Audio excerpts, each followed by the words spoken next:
¿Ya? Ajá. Alegoría política. Me parece muy rescatable que haya este tipo de iniciativas. Sí violó la ley electoral, pero no afectó la democracia. Estamos acusando de corruptos, no de tontos, ¿no? Claro. Alegoría política. Contrastando opiniones. Reinventando lo público.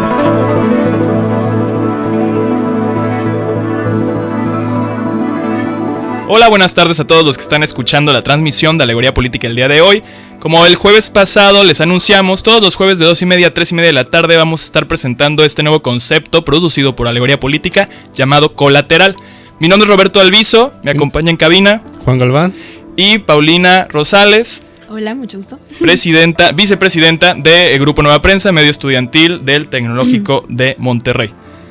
Como les platicábamos desde el jueves pasado, en este nuevo concepto para los jueves Colateral, vamos a estar analizando diferentes notas y la cobertura que diferentes medios hacen de las mismas, y vamos a estar contrastando cuáles son pues las aproximaciones, los ángulos, los intereses que se encuentran detrás de cada una de las notas. El día de hoy vamos a estar analizando 4 notas principales. Vamos a empezar con la muerte de Juan Gabriel, nota del domingo 27 de agosto. Después vamos a hablar sobre el reporte sobre Tanguato y la salida de Enrique Galindo de la Policía Federal. Es una nota del martes 29 de agosto. La visita de Trump a México, que bueno, esa está en boca de todos todavía. Y la presentación del cuarto informe de gobierno de Enrique Peña Nieto, que será hoy por la tarde. Entonces les recuerdo que tenemos también una sección de música independiente. El día de hoy no tenemos canción de música independiente, tenemos una canción preparada ad hoc para el programa sobre la cobertura de la nota de Juan Gabriel. Pero si tú que nos estás escuchando quieres que la música de tu creación se escuche en la radio, escríbenos a contacto.alegoria@gmail.com y compártenos tu música. Vamos a pasar a escuchar la canción del día de hoy en honor al Divo de Juárez. Regresamos a Alegoría Política. Especialmente para ustedes nada más.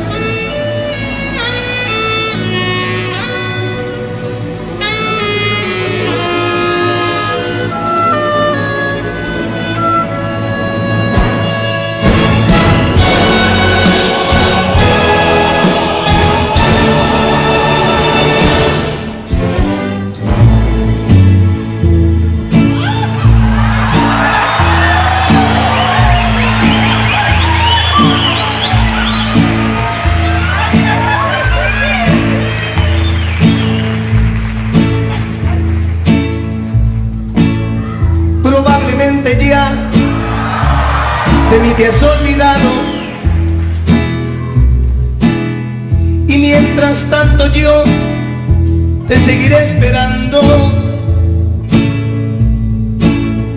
No me he querido ir para ver si algún día que quieras tú volver me encuentres todavía. Por eso aún estoy en el lugar de siempre, en la misma ciudad, para que tú al volver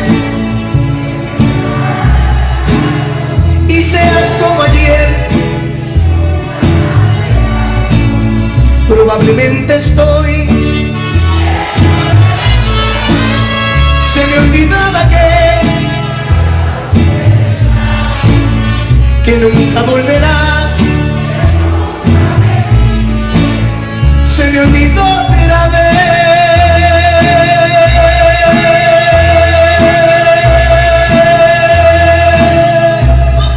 que solo yo te quise. Ay, madre mía, y dices que me quieres mucho y me tienes trabajando.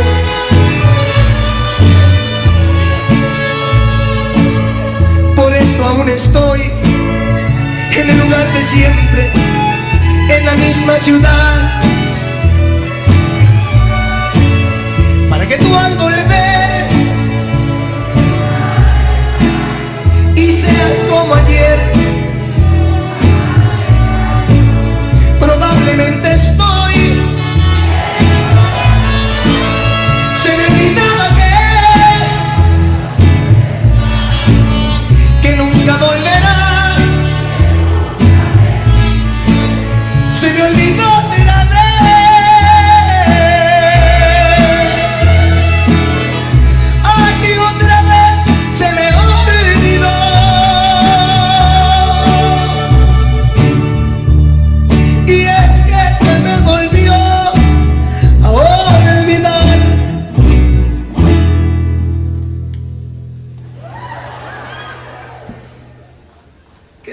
yo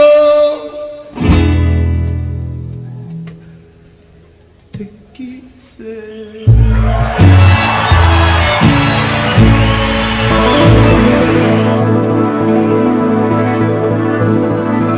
Regresamos a Colateral, producido por Alegoría Política. Estamos en cabina Roberto Alviso, Juan Galván, Paulina Rosales. y vamos a entrar de lleno entonces al análisis de nuestra primera nota, nuestra primera noticia del día de hoy, que bueno, como lo estábamos escuchando, tiene que ver con Juan Gabriel. Así es, y pues bueno, la verdad es que esta es también una noticia muy interesante y por el significado y el simbolismo que conlleva en nuestro país, más que nada pues por la llamada hipocresía ante pues un ídolo, un gran cantante que fue muy criticado, pero que también muy aplaudido y muy cantado aquí en nuestro país. Y me gustaría empezar con una nota y también una columna que leí en Tercera Vía, la pueden encontrar. Se llama Juan Gabriel fue alguien poco convencional en un país hipócrita. La verdad es que empezando a leer esta columna, pues empieza con una pregunta de ¿qué canción de Juanga no queda en cualquier verbena mexicana? ¿No? Hasta podríamos decir que toda la música de Juan Gabriel podría estar como algo indispensable en la canasta básica de México, casi. Pero luego, desarrollándose en esta columna y en esta noticia, pues habla también de cómo incluso las personas homofóbicas pueden cantar cualquier canción de Juan Gabriel, incluso en una boda, en un bautismo. Pero cuando hablamos del tema, pues se prende el asunto, ¿no? Claro. Ahí un poco fuera de la nota, pero porque es algo que he venido dando vueltas en la cabeza, esta entrevista que presumen mucho, ¿no? Y que obviamente circuló en redes, en donde le preguntan a Juan Gabriel que si él era homosexual y él dice lo que se ve no se pregunta. Yo no sé qué tanto hay que aplaudir una frase así, porque digo, al final sí es como es una especie de declaración pura de él, pero ¿por qué no simplemente alguien puede decir, no? Alguien tan famoso y tan reconocido como él en México, ¿por qué no decir, pues sí lo soy, ¿no? O sea, ¿por qué tiene que escudarse todavía en una frase de ese estilo? Pues porque también la reacción de la sociedad mexicana, si bien todos, ¿sabes? Lo sabemos, pero no lo hablamos abiertamente. Y entonces para mí eso simplemente sí es una cuestión de reflexión, porque si bien esta respuesta se aplaude mucho, yo creo que tendríamos que detenernos a pensar por qué tiene que responder así, si él es alguien que ha luchado, ¿no? O se presenta como esta imagen de alguien que luchó desde abajo y llegó a triunfar en la música mexicana hasta lograr lo que logró. ¿Por qué tiene que responder de una forma tan evasiva, no? Claro, y más porque en una canción, o bueno, como dicen en diferentes notas, pues él gritaba en sus canciones, pues gritaba diversidad y cantaba aceptación y gritaba también libertad y amor, ¿no? Como por qué, así como tú dices, ¿por qué teníamos que esconder eso, no? Y más de esa forma. Pero no a todos les gusta mucho Juan Gabriel o su música, ¿no? Tenemos aquí a un personaje que nos lo dejó muy claro. Sí, por ejemplo, Nicolás Alvarado, el personaje en cuestión, el ahora exdirector de TV UNAM, en una columna de opinión en Milenio, casi inmediatamente después de la muerte de Juan Gabriel, publicó que su música no era del agrado de él, que era una música iletrada para gente poco educada y con una sintaxis bastante simple. E incluso también ha habido reacciones a favor y en contra de las palabras de Nicolás Alvarado. Incluso Proceso publicó una nota en la cual exigían la renuncia de Nicolás Alvarado, que hace referencia a una petición de Change en la cual ya había alcanzado alrededor de 12,000 firmas al momento de la publicación de dicha nota. Y bueno, pues así vemos como personas en este país, servidores públicos, que bueno, tenemos evidencias casi como contundentes e innegables de desvío de fondos, de corrupción, de pues igual también violaciones a derechos humanos, pero pues al final quien termina renunciando es quien critica a Juan Gabriel. Sí, exactamente, es justamente lo que iba a mencionar y me llama también mucho la atención. Porque así como unos lo podemos tener casi en un pedestal, pues por otra parte existe también pues ese rechazo, ¿no? Pero yo creo que también hay un rechazo que va que está muy sumergido en una estructura social de rechazo. Pero de rechazo también y de intolerancia. Claro. Para seguir hablando de este tema, más allá de la nota de Juan Gabriel, yo creo que es importante comentar esto, porque el martes pasado tuvimos en este mismo espacio de 2:30 a 3:30 con Alegoría Política una conversación con una representante de la Unión de la Unión Neoleonesa de Padres de Familia. Esta conversación va a estar disponible en nuestro canal de YouTube para que la puedan escuchar. Y bueno, pues intentamos abrir un espacio para presentar la pluralidad de opiniones con respecto al debate nacional sobre matrimonio igualitario y los derechos de la comunidad LGBT. Entonces, si quieren escuchar esta entrevista y esta conversación, va a estar disponible en nuestro canal de YouTube y lo pueden encontrar también compartido en nuestro Facebook. A todas las personas que nos están escuchando, recuerden que no solo tenemos 2 horas al aire a la semana, sino seguimos la conversación en redes sociales. Y bueno, nos encuentran en Facebook como Alegoría Política y en Twitter como @alegoría_pol. Pasamos a la segunda nota entonces. Te paso la palabra, Juan, para que nos presentes esta segunda nota que vamos a estar analizando el día de hoy. Sí, bueno, la segunda nota que analizaremos es el caso de Tanahuato y la renuncia del ahora ex jefe de la Policía Federal, Enrique Galindo. Así es. Que, bueno, ya se ha analizado bastante sobre el caso de Tanahuato y la violación de los derechos civiles. Incluso se menciona que el informe vino de alguien dentro de la policía que denunció este tipo de maltratos y violaciones, incluso entrevistas a los testigos de dicho caso. Aquí vale la pena recuperar que la destitución de Enrique Galindo se da 11 días después de la presentación de un reporte que elaboró la Comisión Nacional de Derechos Humanos, un reporte que se publica el 18 de agosto y en donde se confirman que sí hubo 22 civiles asesinados por la Policía Federal, después la tortura hacia 2 detenidos y además se especifica que se encontraron condiciones de trato cruel, inhumano y degradante hacia otro de los detenidos.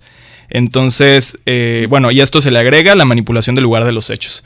Son informaciones que quedan aquí registradas en el reporte y que repercuten directamente en el cambio de mando frente a la Policía Federal que en esta administración no ha destacado por su buena labor al momento de cuidar, ¿no?, la cuestión de no violar los derechos humanos. Y pues otro de los casos representativos sobre esto fue Nochixtlán, cuando las protestas del magisterio en Oaxaca, en donde también se reportan varios asesinatos, alrededor, creo que me recuerdo, de una docena.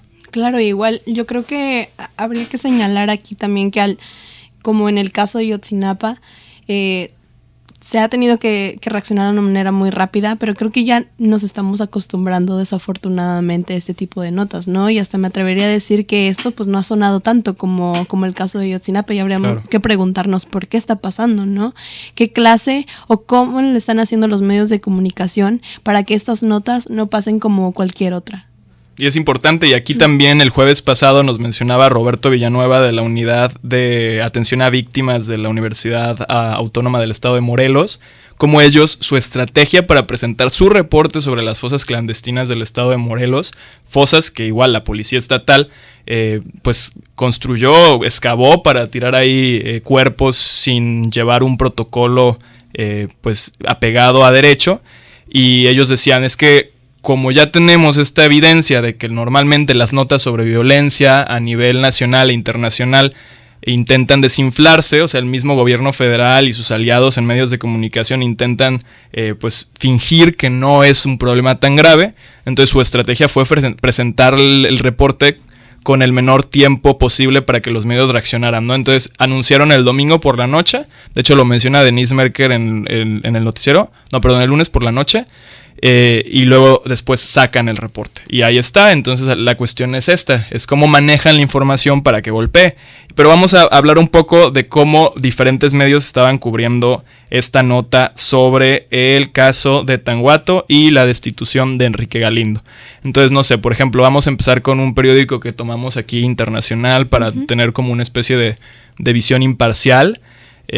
Tan imparcial como podría llegar a ser cualquier cobertura de medios que, no es imparcial, pero El País titula la nota: destituido el jefe de la policía en México tras un duro informe de derechos humanos, y pone como balazo: el presidente depone a Enrique Galindo a días después de que el ombudsman, se refiere al consejero presidente de la Comisión Nacional de Derechos Humanos, denunciara el asesinato de 22 civiles a manos de agentes federales. Pero luego, por ejemplo, tenemos otro medio como el Universal, que presenta con el título: Enrique Peña Nieto separa de la Policía Federal al comisionado Enrique Galindo.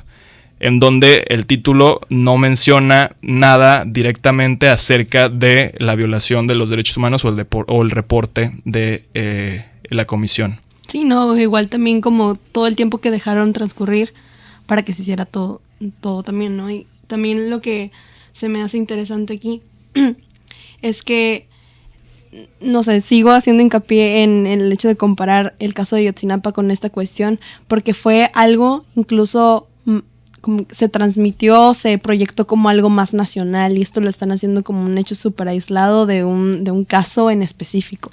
No lo están haciendo como algo que podría trascender en la ciudad donde pasó. Sí, al final el impacto de la nota obviamente no tiene comparación con Ayotzinapa o con Nochixtlán, pero al final esto es lo que hace que destituyan a Galindo. Entonces a mí se me hace extraño cómo unas cosas tienen más peso a nivel de debate público nacional y esta tiene más a nivel de quiénes son como los titulares dentro del gobierno federal. Otra cosa que yo quería resaltar sobre esto es que qué tanto implica la salida del titular, ¿no? Digo, al final de cuentas la Policía Federal, si bien está al mando una persona y sí puede variar la forma en la que opera una institución si la persona que está a cargo es reemplazada, pero bueno, digo, si la historia de la Policía Federal en los últimos 3-4 años ha sido la que conocemos con casos como Nochixtlán, Ayotzinapa o ahora Tanhuato, ¿qué tanto va a hacer diferencia que ahora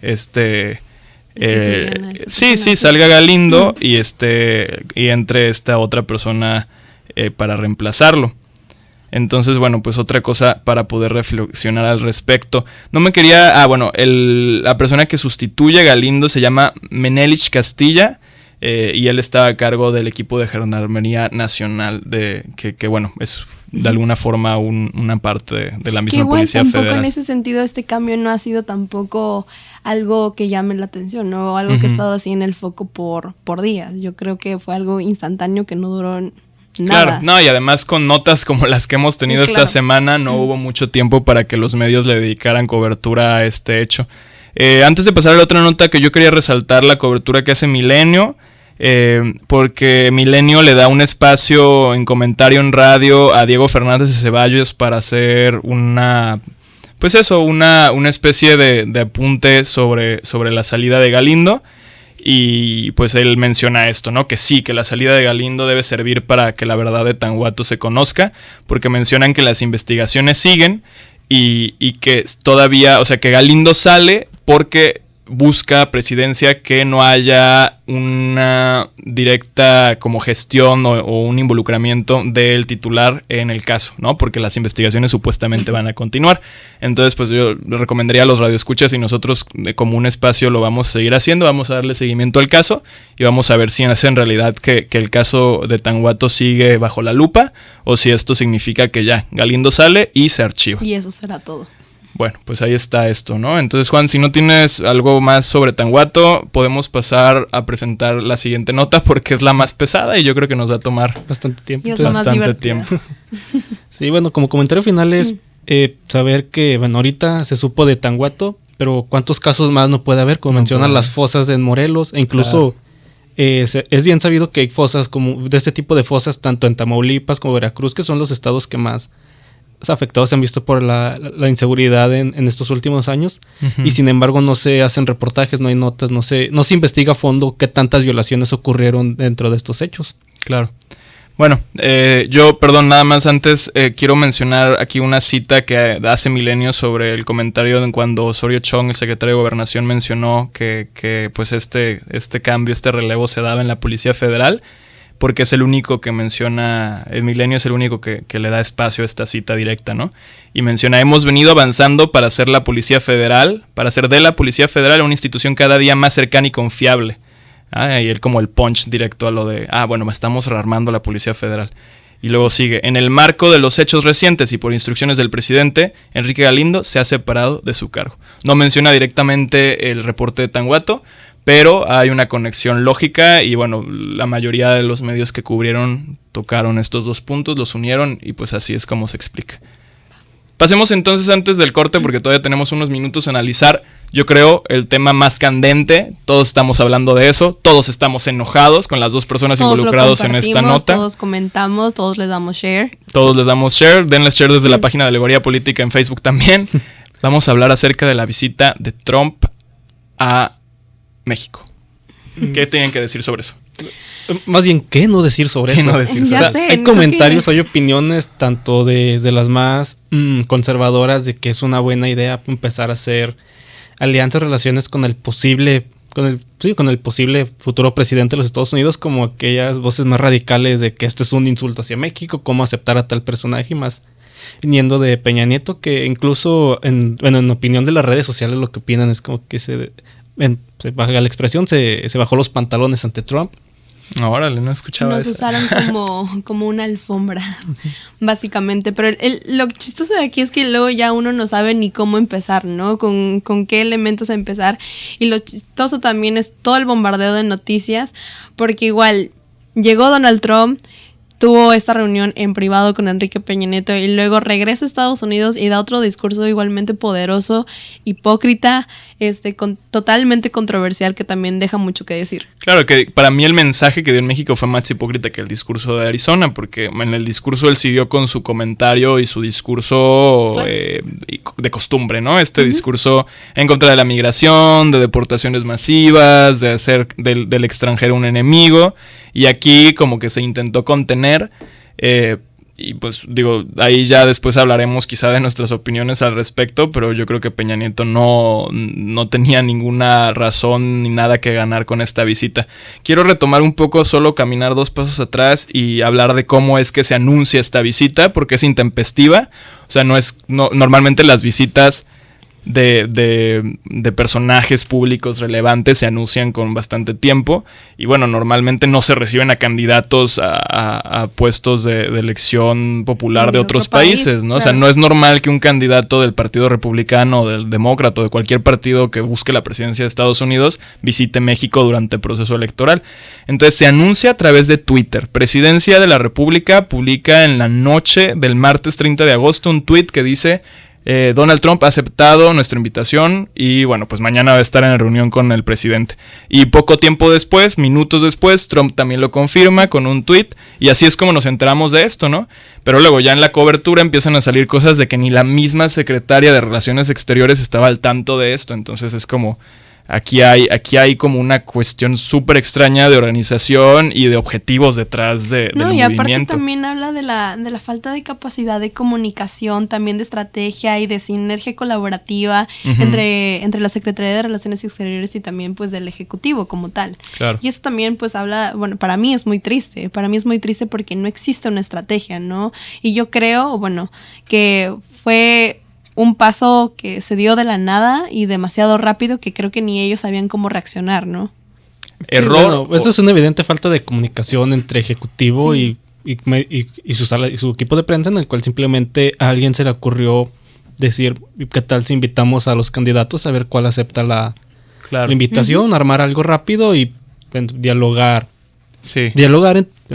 entre comillas, una posible relaciones bilaterales? Incluso se mencionaba que Trump en su discurso, al menos en México, no culpaba a los mexicanos per se, sino que más bien hacía referencia a los indocumentados centroamericanos que cruzan la frontera, y en el cual trabajaba, incluso Peña afirmó que trabajaban para hacer una mejor reforma migratoria, tratando como que de contener a los inmigrantes ilegales de Centroamérica.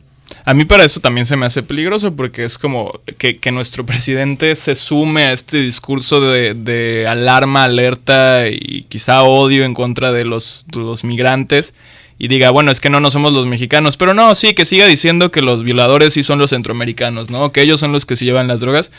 No sé, a mí se me hizo un poco tibio en eso en particular. Creo que algo en lo único que quizá yo le destacaría al comentario de Peña durante la rueda de prensa al final del encuentro es que menciona la cuestión de que la frontera es un asunto compartido y que los problemas se encuentran de ambos lados, ¿no? Y menciona abiertamente lo que siempre nosotros mencionamos en salones de clase, que si bien Claro, o sea, nosotros podemos, no sé, tener esta perspectiva de que los migrantes mexicanos van a Estados Unidos y para buscar empleo y eso tiene como completo sentido. Del otro lado de la moneda, desde Estados Unidos llegan armas y dinero que al final terminan alimentando los procesos de crimen organizado en México, ¿no? Entonces eso lo dijo al aire y nos están saludando desde fuera de cabina. Hola. Lo dijo al aire y se me hace importante resaltarlo y yo creo que eso, así siendo justos, para mí sería lo único que yo resaltaría de este discurso. Hay algo que también se me hace así como una burla, una cachetada para México, es cuando Donald Trump resalta a los líderes con la capacidad y de diálogo y que México tiene mucho potencial por sus líderes y se refiere al grandioso presidente que tenemos en México, ¿no? Yo siento que hasta parece una broma. Parece que por medio de ese, digámoslo, halago entre comillas, también nos está insultando, ¿no? Como me burlé de su presidente y aquí regreso y digo otra cosa. Claro. Sí, bueno, vamos al corte, vamos a pasar al corte de mitad del programa. Estamos analizando la visita de Trump a México y todavía tenemos mucho que decir al respecto, como la cuestión, porque Peña Nieto salió a defenderse públicamente en 2 espacios y yo creo que es relevante mencionarlo. Noticieros Televisa le dio un espacio en el noticiero de Denise Merker, 10 en punto, ayer por la noche. Y hoy en la mañana el Universal le permitió publicar una columna defendiendo el por qué invitó a Donald Trump. Entonces vamos al corte, regresamos y seguimos platicando de la visita de Donald Trump a México, aquí en Colateral, producido por Alegoría Política.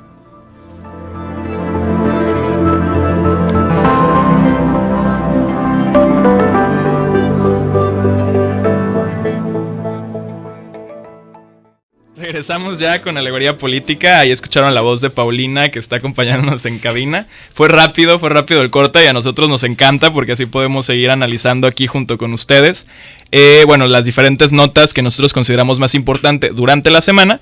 Nos fuimos hablando sobre Donald Trump y su visita a México. Regresamos y seguimos tratando este tema. Estamos en cabina Roberto Alviso, Juan Galván y Pau Rosales. Pau Rosales, que nos acompaña como representante de Grupo Nueva Prensa. Ella es la vicepresidenta en funciones. Gracias, Pau, por estar aquí. No, pero ustedes. Bueno, entonces hablábamos acerca de este espacio que después de la como desordenada, extraña y surreal rueda de prensa que daba Peña Nieto con Donald Trump al final de su reunión privada, que bueno, después de esto hubo medios nacionales que le dieron oportunidad a Enrique Peña Nieto a hacer una apología, ¿no? A salir y defenderse y decir por qué sí fue buena idea invitar a Donald Trump. Pero antes quería hacer una pausa y quería preguntarles qué pensaban al respecto de esto, qué pensaban acerca de la forma en la que Donald Trump fue tratado, ¿no? Porque platicaba yo, y no sé si nos estará escuchando, pero con una maestra del Departamento de Relaciones Internacionales y Ciencia Política, Gaby de la Paz, y hablaba Gaby que la cuestión aquí, digo, entre todas las cosas que están mal en la situación o que están, digamos, que se pueden cuestionar, es que se le dio trato de jefe de Estado a Donald Trump.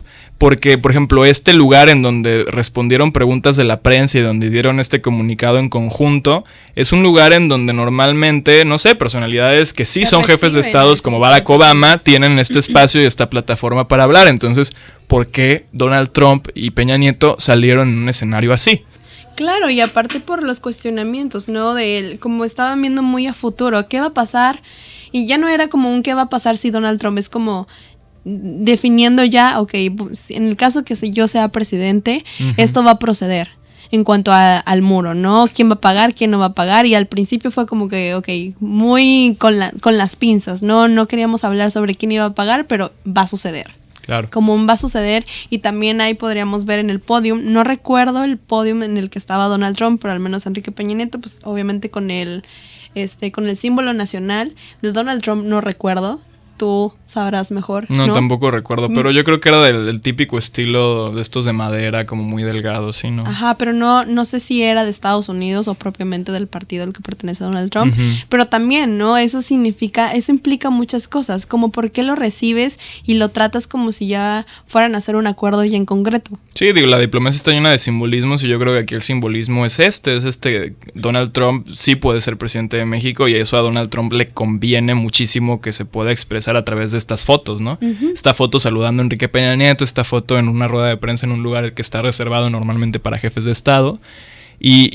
Bueno, yo quería añadir sobre esto y pasando también un poco la cobertura que le han dado diferentes medios a la nota, como Grupo Proceso presenta durante la mañana de hoy una nota en donde habla acerca de que la secretaria de Relaciones Exteriores, Claudia Ruiz Massieu, no estaba enterada de esta visita hasta que se dio el anuncio público, ¿no? No hubo una coordinación a nivel de invitación diplomática y bueno, también dicen por ahí que pues Enrique Peña Nieto puede invitar a quien quiera. No sé si es tanto así pensando en un candidato a una presidencia y más del país vecino Estados Unidos, pero sí ahí Proceso reportaba esto, decía Ruiz Massieu, presentó su renuncia a Peña Nieto. No se hizo público porque Peña Nieto no la aceptó porque, bueno, dicen que al final consiguió convencerla, pero según el reporte de Proceso, ella sí estaba muy enojada con respecto a la situación.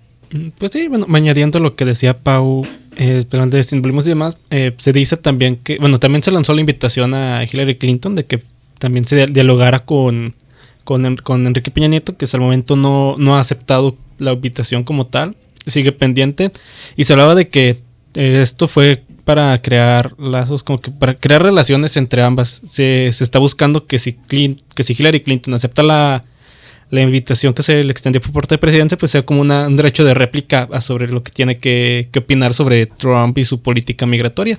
Porque se habla de que está cambiando mucho, está adaptándose a lo que dice la opinión general en Estados Unidos sobre qué políticas tomar, tanto migratorias como... Claro, yo creo seguridad. Que su visita también respondería también pues a la visita de Donald Trump, pero me pregunto hasta qué punto sería bueno ya en estos momentos de que viniera Hillary Clinton. Sería muy interesante pues cuestionarlo, ¿no? Porque igual he platicado con diferentes maestros de aquí del Departamento de Relaciones Internacionales en el TEC de Monterrey y muchos me decían, pero es que Hillary Clinton no necesita venir a México porque ya la tiene prácticamente ganado. Que bueno, eso es otro boleto, ¿no? Eso es hablar de otra cosa. Pero igual, a mí como personalmente me causaba mucho conflicto pensar que Donald Trump pues obviamente usó esta visita para su campaña, para una campaña política, sí, ¿no? De hecho, hablando de eso y volviendo al reporte que le dan ciertos medios, por ejemplo, DW, una cadena alemana de noticias, publicó un pequeño videoreportaje que titula Polémica visita de Trump a México, y como balazo es un encuentro que nadie esperaba en el ambiente de la sociedad, un encuentro que nadie esperaba en el ambiente de la sociedad mexicana, es por tanto de enojo y frustración, y entre lo que resalta el corresponsal de DW en México es de que se hacen énfasis en los insultos racistas de Trump en discursos anteriores y cómo esto puede influir en la campaña política de Trump rumbo a las elecciones generales en noviembre. Claro, le conviene porque básicamente vino a pisotear el tapete. Vino a pisotearlo. Fue como mira cómo le hago a México, me regreso a mi país y presumo que supuestamente hice como un acuerdo con Enrique Peña Nieto. Y él claramente lo dice, no sé cómo se va a hacer, pero México va a pagar por el muro. Claro, sí, yo también pienso que el más beneficiado en esto es Donald Trump y que no sé qué pensaba Peña al respecto. Lo único que se me ocurrió era que a lo mejor quería presionar que Hillary también viniera, pero bueno, digo, viniendo Donald Trump primero, pues ya no creo que tenga tampoco mucho sentido lo otro. No, bueno, pues quizás como que pues, tenía otra idea de qué podría pasar y como que al final le salió el tiro por la culata, se podría decir. Vamos a retomar esta cuestión de los titulares porque hay aquí como un hecho de cómo la prensa nacional, yo no sé si es nacionalismo de nuestros propios periodistas o qué pasó aquí, porque hay muchos periódicos que normalmente te imaginarías que tuvieran este titular, pero otros que no, por ejemplo La Jornada, que hablan acerca de cómo resaltan, ¿no?, la frase "los mexicanos merecen respeto", dice Peña Nieto en el encuentro con Donald Trump. Y así hay muchos medios, ¿no? Así está Milenio, así está Universal, así está Excelsior, que es lo que les decía que son los que normalmente uno pensaría que cubrieran algo así. A mí el que me sorprende es el de CDP Noticias. Uh-huh. No sé si lo vieron, que es, bueno, Peña es un amigo, diciéndolo como Donald Trump, ¿no? Claro, eso yo no sé si es negativo o positivo, depende de cómo lo tomes. No sé cómo interpretarlo, pero también se me hace como un acto de burla, claro, ese titular, sí. No sé. Sí, bueno, incluso mencionando también, hay opiniones encontradas como de Noticias, que Peña es un amigo, e incluso un día después a la reunión sale una nota del Universal que dice, tras visita Peña había amenaza en Trump, cuando un día antes era pues, amigo, estamos abriendo las puertas para el diálogo, claro, y sí. como balazo dice que el candidato insiste en levantar un muro, que no pagaríamos por él, afirma Peña, y que comparte la indignación de los mexicanos. Yo creo que nos deja muy confundidos, ¿no? Porque por un lado parece decir que sí, lo recibió porque está abierto al diálogo y lo más importante es dialogar con las personas que piensan diferente. Y por otro lado sigue repitiendo esto de que es una amenaza, entonces pues no parece haber tampoco mucha disposición a hacer acuerdos, ¿no? Y aquí yo creo que es importante retomar lo que mencionábamos antes del corte. Hay dos espacios que les dan una visión o una oportunidad para que, bueno, Enrique, nuestro presidente, o bueno, el presidente de algunos mexicanos, dé pues su explicación sobre qué es lo que pasó, ¿no? ¿Por qué piensa que fue una buena idea invitar a Donald Trump? Y aparte yo creo que también otro de los argumentos en contra de la visita era principalmente, uno, necesitábamos un diálogo abierto con Donald Trump. ¿Era necesario que México, qué beneficio podría traer al país que tuviéramos este diálogo con Donald Trump? Y otro también era que le exigían a Peña Nieto que le exigiera, vaya la redundancia, a Donald Trump sobre pues una disculpa, ¿no? Sobre todos estos... ¿Que no exigió? Sobre todos estos statements en sus discursos sobre racismo, la inmigración y todo lo que conlleva, ¿no? También en su discurso político.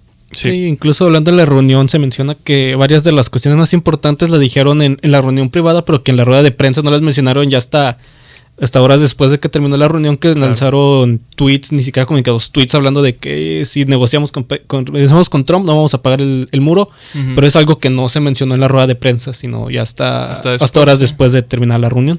Porque también dicen esto, ¿no? Hay un tuit en donde Peña Nieto menciona así supuestamente muy, muy confrontativo y muy firme que México no va a pagar por el muro, pero luego también está Trump gritando en Arizona que México va a pagar por el 100% de la construcción del muro, ¿no? Entonces, de hecho, Denise Merker en este espacio que les comentaba que les dieron en la noche para explicar, menciona este tuit y dice, ¿y por qué no lo mencionaste en la rueda de prensa, no?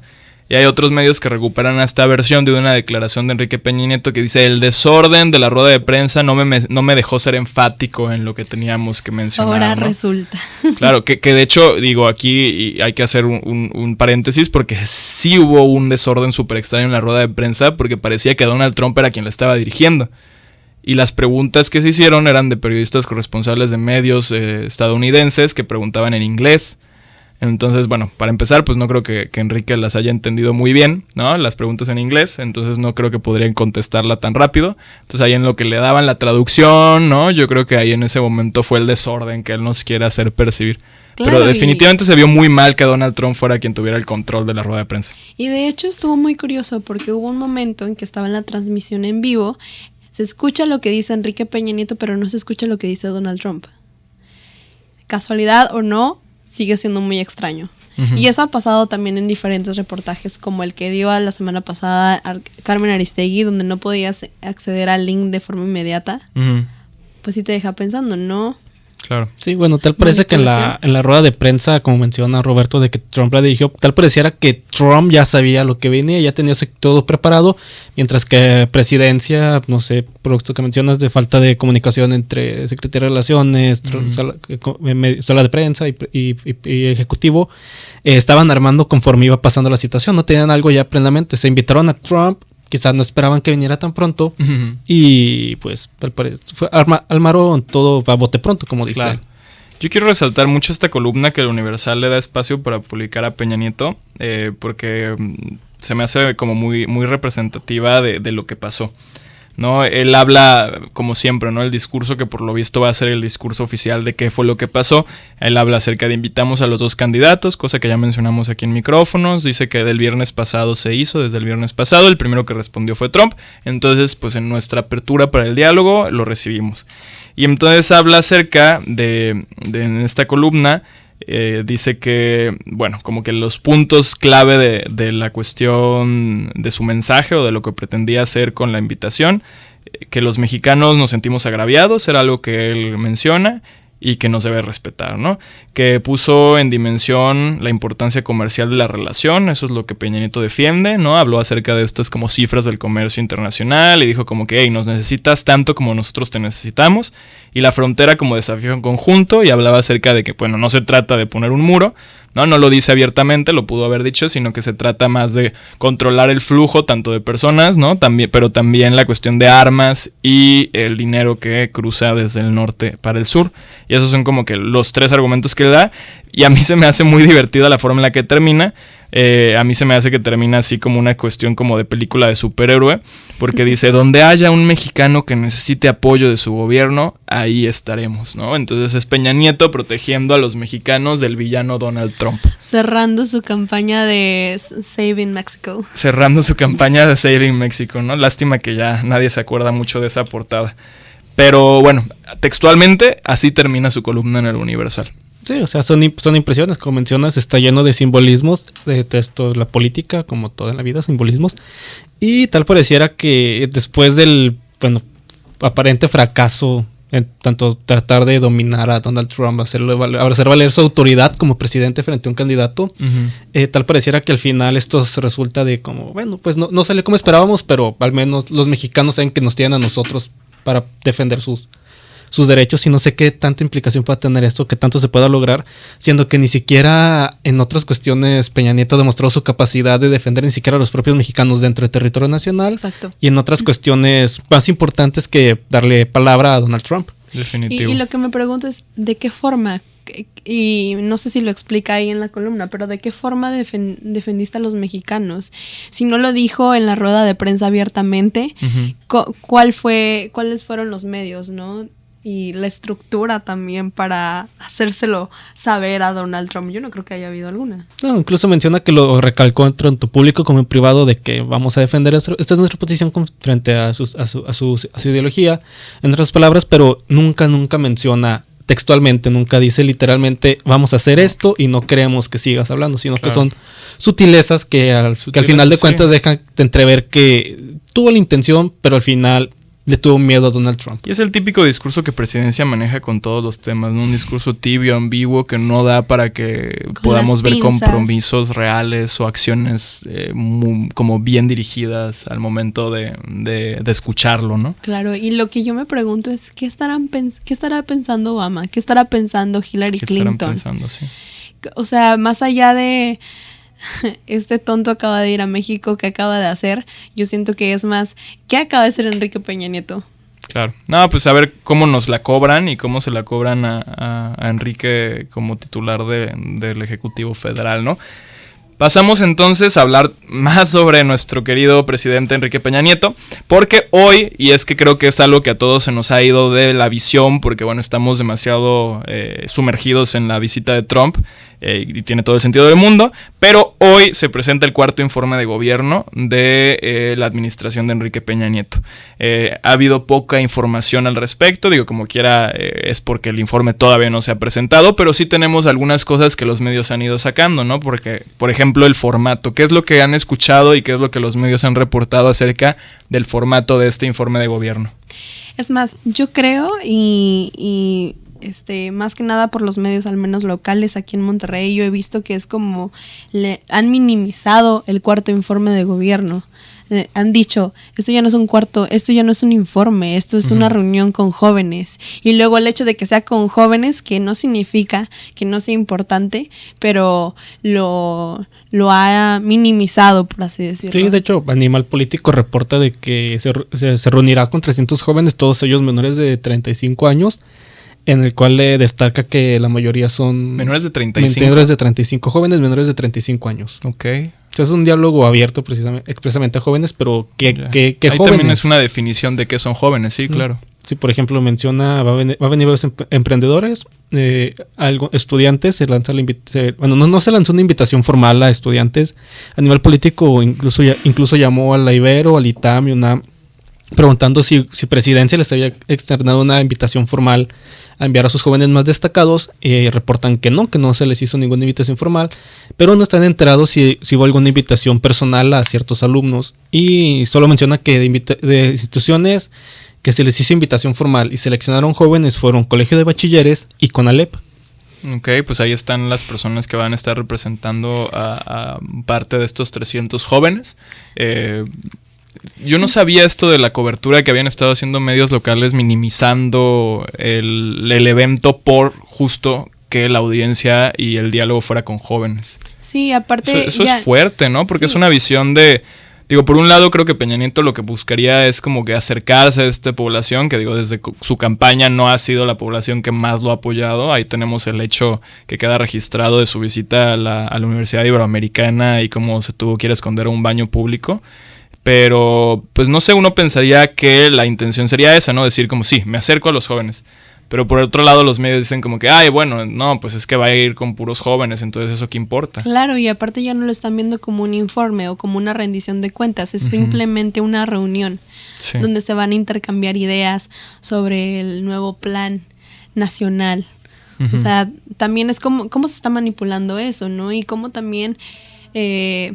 gracias a este cambio, o más bien debido a este cambio, también hay un cambio en la forma de comunicarlo en los medios de comunicación. Es muy interesante, y también, como dice Roberto, es muy fuerte decir que de la nada el cuarto informe perdió ese peso. Y yo creo que también, no sé si era una estrategia por parte del Ejecutivo, pero vamos a cambiar la dinámica y vamos a cambiar también lo que vamos a decir, yo me imagino, ¿no? Y es cubrir con esa llamada reunión con jóvenes lo que realmente está pasando en el país. Sí, incluso se ha visto cómo el informe de gobierno ha ido perdiendo peso, como se menciona anteriormente, documentales históricos, libros de texto, incluso platicando con personas mayores. Por ejemplo, platicaba con mi abuela una vez de que antes el informe de gobierno era un evento casi de asueto nacional, se llenaban estadios para presenciar el informe, y gradualmente ha ido perdiendo este peso, que incluso ya en lugar de presentarlo de manera formal como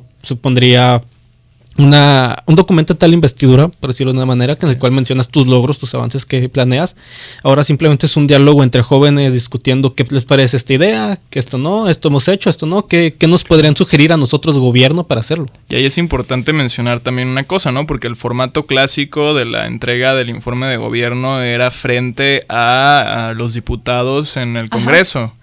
Y los diputados, que digo, esto mucha gente lo cuestionaría, ¿no? Inclusive lo podría cuestionar yo a veces, pero los diputados supuestamente son los representantes elegidos por voto popular, y entonces es por eso que el presidente, como la cabeza del Ejecutivo, tiene que encararlos y decirles de frente, esto es lo que hemos hecho, esto es lo que no hemos hecho, que digo, nunca lo dicen así, y los diputados pues podrían y deberían preguntar y cuestionar en ese momento, ¿no? Pero desde la administración pasada, de Felipe Calderón, sí se ha ido perdiendo mucha esta práctica, y ahora, bueno, porque el informe solo se estaba entregando en texto y ya eso era todo, y una spotización, unas campañas mediáticas del gobierno federal cumple, ¿no? Sí, era mucho mercadotecnia y poca política. Sí, y poca rendición de cuentas. Y entonces, al final de cuentas, ¿qué es este diálogo con jóvenes? ¿Rendición de cuentas o mercadotecnia? Exacto, y yo creo que también habría que rescatar aquí que no es malo que se acerque con los jóvenes, para nada,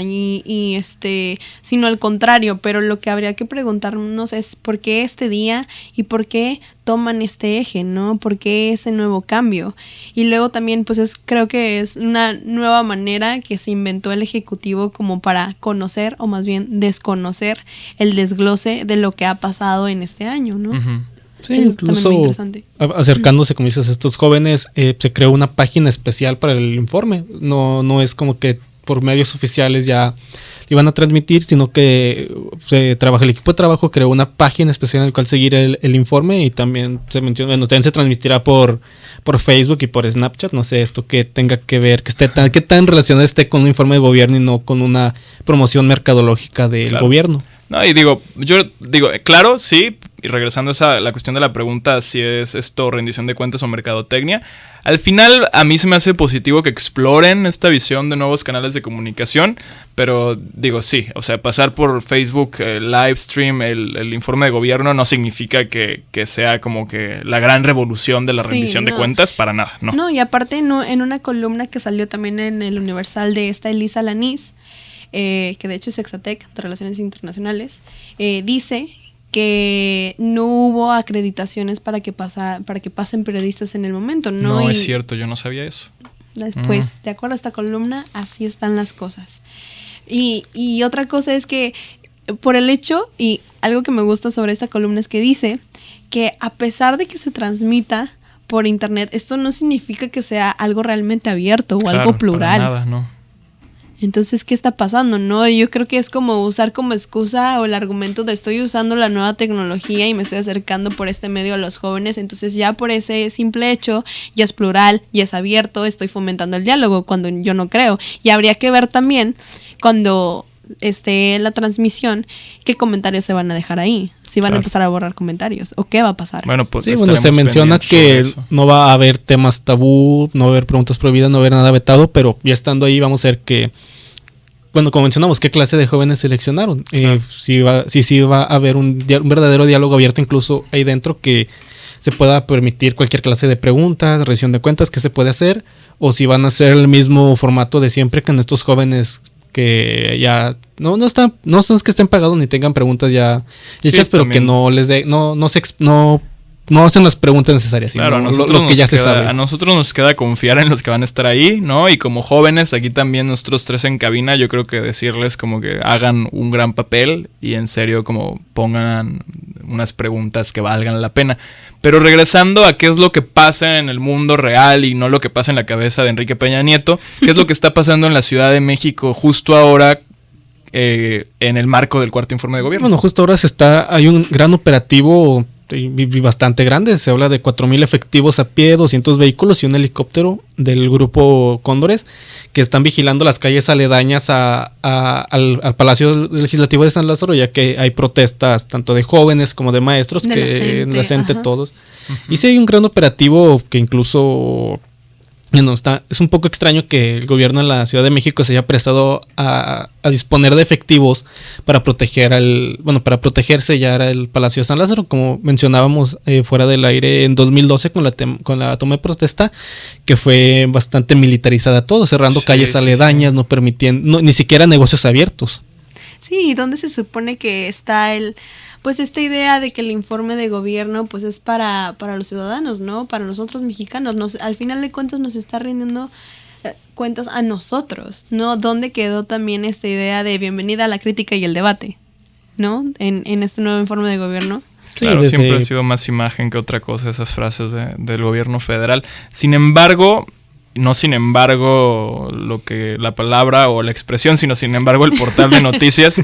Sin embargo, el portal de noticias menciona en su cobertura sobre el cuarto informe, a mí se me hace una aproximación muy buena para un medio, porque además de decir, ok, el informe es hoy, el informe va a ser de tal forma y este es el formato, ellos cuestionan el avance que ha tenido la administración de Peña Nieto y lo hacen de una forma muy, muy inteligente, porque Peña Nieto en campaña firma compromisos, ¿no? Todos nos acordamos los videos de Peña Nieto diciendo esto es mi compromiso y tú sabes que yo te voy a cumplir. Y entonces firmó ante notario público 266 compromisos, de los cuales solo ha cumplido 61. Y aquí cuestiona, ¿no? En su titular, en el mismo titular, sin embargo, escribe: 4 años después, Enrique Peña Nieto ha cumplido 61 de sus 266 compromisos, necesitará otros 11.44 años. ¿no? Eso es lo que necesitaría para cubrirlos todos. Eso es muy bueno. Yo creo que así como lo está haciendo, sin embargo, destacar también, pues, qué es lo que se ha hecho y qué es lo que no se ha hecho, porque por parte de otros medios de comunicación, lo que se destaca, ya sea en el encabezado o en el balazo, se puede encontrar que, Peña Nieto cambia la dinámica del cuarto informe de gobierno, y eso es lo que se está llevando toda la luz, todo el foco de atención. Entonces habría que ver qué va a pasar hoy en la noche, ¿no? Claro. ¿Cuál va a ser el foco de atención? Sí, incluso también mencionando, como menciona Roberto, de que, y sin embargo, necesitaría alrededor de 11.6 años para cumplir todo. Tendremos que preguntarnos, ¿y qué va a poder? No hay que preguntarnos qué es lo que ha cumplido, sino qué es lo que va a poder cumplir en los 730 días restantes que quedan de gobierno. Sí, definitivo. Se nos va acabando el tiempo. Queremos mencionar antes un par de notas internacionales de cosas que están sucediendo justo en este momento. En Caracas, en Venezuela, hay protestas masivas en contra del gobierno de Nicolás Maduro. Nosotros vamos a compartir un poco de este contenido en nuestra página de Facebook por si quieren estar informados de qué es lo que sucede allá en nuestro país vecino, nuestro país hermano de Latinoamérica. Como saben, pueden encontrarnos en Facebook como Alegoría Política, en Twitter como @alegoría_pol. Vamos a estar compartiendo ahí algo de información. Y también ayer, nota muy importante, la presidenta, o bueno, ya expresidenta de Brasil, Dilma Rousseff, del Partido de los Trabajadores, es destituida de su cargo después de un juicio político en el cual los senadores tuvieron que votar. Al final votaron porque Dilma saliera. Nuevo presidente de Brasil hasta el 2018, Michel Temer, el vicepresidente que estaba en funciones con Dilma Rousseff. Así las cosas. Se nos acabó el tiempo el día de hoy. Se despide de ustedes Roberto Alviso, Juan Galván Y Pau Rosales. Esto fue Colateral, producido por Alegoría Política. Los esperamos, ya saben, martes y jueves de 2:30 a 3:30 de la tarde.